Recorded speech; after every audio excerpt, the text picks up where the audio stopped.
Katatapos lang maglaro at nagpapahinga na sa gilid ng kalsadang ito sa Barangay Bunuan Gasset, Dagupan City ang 9 na menor de edad nang bigla silang araruhin ng AUV bago ito tuluyang sumalpok sa pader ng isang bahay. Nagkaroon ng mechanical defect, no? Sinabi ng driver na may iniwasan siyang isang babae at saka yung tri-bike. So that's the time na kinabig niya doon sa may kanan. Nasawi sa aksidente ang 9 na taong gulang na si Russell Aquino. Masayahin, malambing at mabait na bata kung ilarawan siya ng kanyang ina. Hustisya ang kanilang hiling. Hindi po mababayaran ng kung ano man yung pagkakapatay sa anak ko. Hindi ko po matanggap. Magkakamag-anak at magkakaibigan ang mga biktima na nasa edad 7 hanggang 13.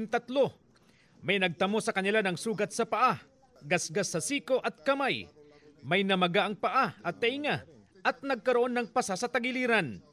Nakalabas na ang 6 pero nananatili pa sa ospital ang 2 kabilang ang isang natusok ng bakal ng nagibang pader. Base sa investigasyon, galing sa Malasiki ang driver at pauwi na nang mangyari ang aksidente.